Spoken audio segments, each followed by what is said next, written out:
Hello everyone and welcome to a Big Finish review. Now I haven't done a Big Finish review in about 6 months. The last Big Finish audio I reviewed was the Juggernauts, and on top of that I haven't actually listened to a Big Finish audio in about 6 months either. However, about 10 days ago or so, I went on holiday.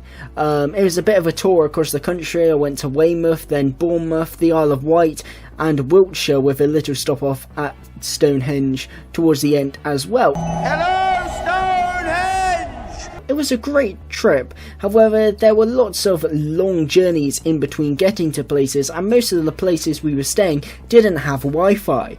Therefore, I decided to just indulge myself in some Big Finish and start listening to some Big Finish again, because as I said when I originally started to redo the Big Finish reviews and bring them back, I have a lot of Big Finish in my back catalogue that I need to catch up with. So ultimately I decided to take the time out to listen to a lot of Big Finish, and ultimately I did just that. I think I listened to about 7 stories across the whole holiday, all of them monthly range releases, so they were all about 2 hours long. So I combed through a lot of Big Finish, and today I'm going to be reviewing the first one I decided to listen to, which is Doctor Who The Dark Flame, starring Sylvester McCoy as the 7th Doctor, Sophie Aldred as Ace, and Lisa Bowman as Bernice Summerfield. And this story, I kind of chose it because I had no idea what it was about, and really had heard nothing about this story. I bought it about a couple of years ago in a sale, a Big Finish sale, when they dropped all of their stories to 99p, and I think I bought about 10 of these stories, and I picked, the ones that you would go for, renowned classics like The Chimes of Midnight and Spare Parts, or just stories that have returning monsters in, like Blood Tide, Red Dawn, The Mutant Phase.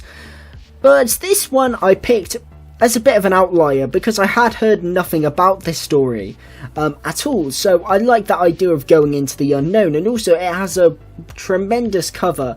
I think it was one of Lee Binding's earliest works for Doctor Who, but it truly is phenomenal. It's got a burning planet that kind of moulds into a skull, and the 7th Doctor there looking really mysterious with smoke going up. It's a really brilliant front cover, and that leads me into one of the reasons I decided to pick up this story, is because it's set in the odd period that is explored in the wilderness years in things such as the Virgin New Adventures, where you've got the 7th Doctor in the kind of the suit with no question mark pullover, and he has like the little smiley badge, and you've got Bernice in there, and it's darker, and it really has that kind of 90s feel, which has been tackled in a lot of Big Finish audio dramas. They do the ones that are focused on the 7th Doctor in his own era, and then the ones that are kind of exploring that wilderness years period, which is explored in this story, and one of the reasons why I decided to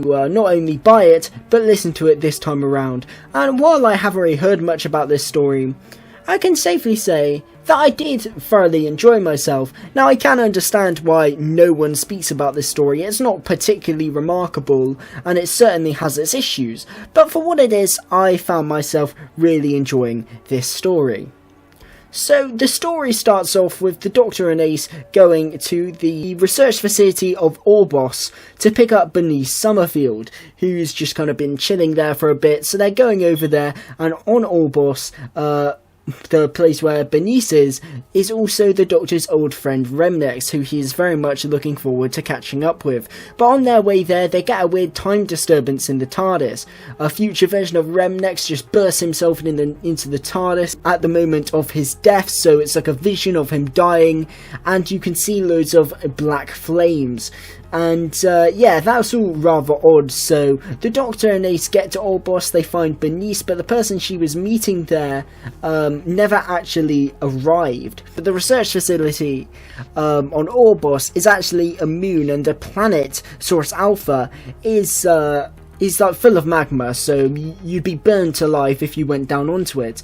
But underneath the planet's surface, Victor is being told to work on this area and to excavate this skull as he's being taken prisoner, and he's being told to fetch this skull, this kind of relic. So that's what he's been doing, but he hasn't shown up on Orbos, so Bernice is wondering what he's doing. So the Doctor has a look at what the people are doing on Orbos. Remnex and his scientists are trying to tap into black light and create a black light converter, which will be able to gain energy from an alternate dimension, and the Doctor says that that's extremely dangerous. What the hell are you doing? And after that, Remnex is found to be killed in his study, but he managed to hold on to the crystal, sending that message to the Doctor through time. And the black flames are revealed to be a remnant of the Dark Flame, or the cult of the Dark Flame, an old cult that died out years ago that worshipped an energy being from another dimension.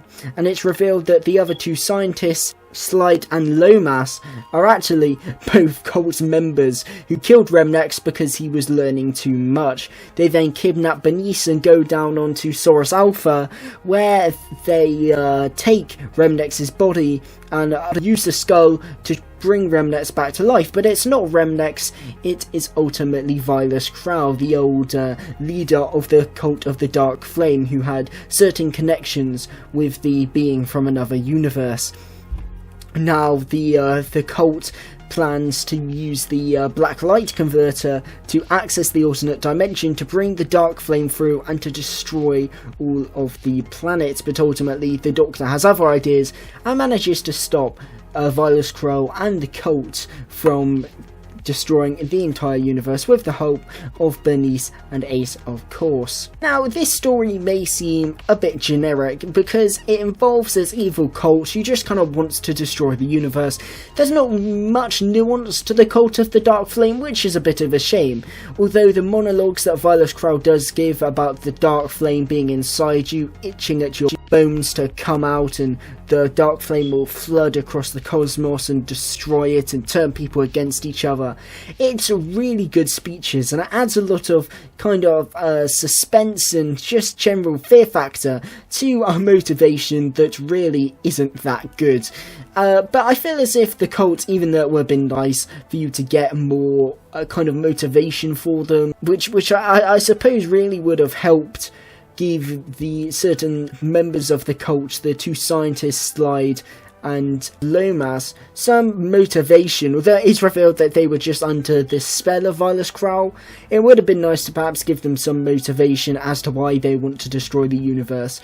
Although it being from another dimension, I suppose in a way it doesn't really matter, but the cult is a bit surface level. That being said, as I said, the speeches from Vilas Krall about the Dark Flame and how it will infect everyone are really compelling, and I think as a force, although they are a bit nebulous, ultimately I do think they work well in the story. And as I said, they're a bit surface level, but the monologues that Vilas Krall gives and how he resurrects the dead and takes control of people, ultimately he does appear rather threatening, and the cult does appear to be rather threatening. I think the structure of the story works kind of well. I think especially in the first part, where you've got these two events going in tandem, where you've got Victor and Joseph, his robot, working underneath Saurus Alpha, excavating the skull. Meanwhile, the Doctor is on Orbos, and then these two events ultimately combine and, you know, merge as the story goes on, which I think works quite well, and it works quite well with the pacing, as these two events are working in tandem, so you've already got certain parts being set up in the story before the ultimate payoff, that the people on Orbos were all connected to the Dark Flame, although you could have kind of saw that because it was obvious that the two parts were going to merge. But yes, I think the story structure works quite well. Perhaps there are a few moments of escape and capture, but you get that in all Doctor Who stories, in the classic series, obviously in the television series, and also in a lot of monthly range Big Finish stories, which I found. But ultimately I don't really mind, because I think the three-person TARDIS team really makes the escape and capture kind of feel more natural and not so much forced, and it makes it feel more entertaining than just the repetitive fanfare of a typical Doctor Who story. And moving on to the TARDIS team, the 7th Doctor is really good. He's the Doctor that I've probably listened to the least in terms of the mainframe main range Doctors on audio, but honestly he's such a good Doctor, and in this he's playing the darker, more manipulative Doctor that you saw at the end of the classic series and in some of the Virgin New Adventures which I haven't read. That darker, more mysterious and manipulative Doctor is a Doctor that Sylvester McCoy plays so well, and he's really brilliant in this story. You can certainly see him moving pieces like a chess piece, and how he kind of cons the villains into defeating themselves and kind of, explaining certain things and creating their own downfall. It's really good to see. And yeah, he's such a good Doctor in the story. Sylvester McCoy really hasn't lost any of that not only wit and kind of charm, but also that dark nature. He certainly lost none of that, and he works really well with Ace, but also Bernice. I think you can certainly see that kind of harsh side of him to Ace, and yeah, he's so much more than that kind of clownish figure that you saw in season 24, and this story just goes down to prove it. And speaking of that kind of Virgin New Adventures thing with the 7th Doctor, that's a really interesting thing of this story, because in some Big Finish releases they can feel like they could just slot into their certain respective place in the classic series. However, that's not the case here. This very much feels like this would be a product of the 90s. Just the feel and vibe and atmosphere of the story mixed with the darker characters and the darker subject matter, and obviously Bernice being in it as well. It very much feels like this is a product of the 90s, and that kind of wildernessy is Virgin New Adventures style of Doctor Who is something that I'm fascinated by. I mentioned it when I reviewed Billy Gartron's adaptation of The Dark Dimension earlier this year, that I find that era of Doctor Who really fascinating because I know very little about it, and it's very dark and adult, and yeah, it just seems really great. And that atmosphere makes this story really interesting as well, because some, they're kind of cool because they feel like they fit into the classic series, but this certainly doesn't, and it's all better for it. But yeah, moving on to the other characters, you've got Ace and Bernice, and I think having two companions in this story work really well. Ace sticks more with the Doctor, but also goes on her other adventures, and Bernice is primarily standalone, which works well because Bernice is kind of a twist on the Doctor figure. She's like the Doctor, but whereas the Doctor's older and more wiser, she's more younger and fun, and it's just not quite as responsible as the Doctor, which is why she works in more adult stories, and I know she has her own series which is a bit more adult. But yes, I had not listened to anything with Bernice Summerfield in, which is one of the reasons I decided to listen to this release, because I was intrigued as to the character of Bernice Summerfield, which I have very little experience listening to. But yeah, Lisa Bauman is great in this story. She's a really cool character and really carries certain parts of the story where she's the primary focus because the Doctor is doing something else. And Sophie Aldred's great as Ace in this story too, like McCoy, but even more so. She sounds exactly like she did in the TV series. It's honestly so weird because it doesn't sound like she's aged at all. But yeah, she's great in this story, and you can really see that feistiness from Ace, but also that kind of feel that she's grown up a bit since the end of Survival. A couple of other characters as well. The main one I want to touch on is Slide, mainly because it's such a weird performance from Michael Pride that I just kind of love. It's so weird that he has a really gravelly voice that doesn't have much emotion in it. It's almost like a Batman-esque voice. It's a really weird performance, but it really works for Slide, making him this kind of slimy villainous character. It's a really odd performance, but it really works, and I wouldn't have it any other way. Also, the character of Joseph I thought was a really fun addition as well. He's a robot modelled on Victor, and after Victor's death he kind of just stays around, and he's a really kind of sassy and just great robot character. I really love kind of robot sidekicks. I just have a bit of a soft spot for them, and Joseph works really well in this story, and there's kind of alludes to Bernice using Joseph in the future. I don't know if that happens in other stories, but I'd really like it to have happened because Joseph works really well, and I wouldn't have minded him surviving this story and sticking around in the TARDIS because I feel like he works really well with the 7th Doctor and Ace. One thing I do want to criticise again is the wrap up to this story, and this story has a lot of technobabble. As I said, the whole idea of the Dark Flame coming from another dimension is okay, but ultimately there's a lot of technobabble with the black light converters and the crystals and the flame coming from another dimension, and the Doctor essentially erasing this from history and winding time at the end with the help of the crystal, and how they had the crystal but then they need the skull, but then the Doctor could just use the crystal. It's very confusing, it's not really explained. There's a lot of technobabble, and it's very complex and complicated, the whole idea of the alternate dimensions and black light, and ultimately I think you can just about get around to it in this story, apart from the ending, which I had no idea how it happened. And I think Trevor Baxendale, it's an interesting ideas that he's coming up with here, but ultimately I feel like he could have explained them better, because there's a lot of technobabble and it kind of left me kind of wondering, what the hell is all of this? You just kind of have to go along with it and you can kind of understand it, but it kind of feels as if it's basing itself in real world science, and I don't know if this is real world science, but it almost kind of presumes that you know what the story's on about, even though I had no idea. So maybe that could have helped, because I think that's probably the primary weakness with the story, and just how the ending just doesn't really make sense. But ultimately for this story, I think it was pretty good. It has its issues. I think the Cult are a threatening villain, but their motives are a bit surface level, and there's a lot of technobabble.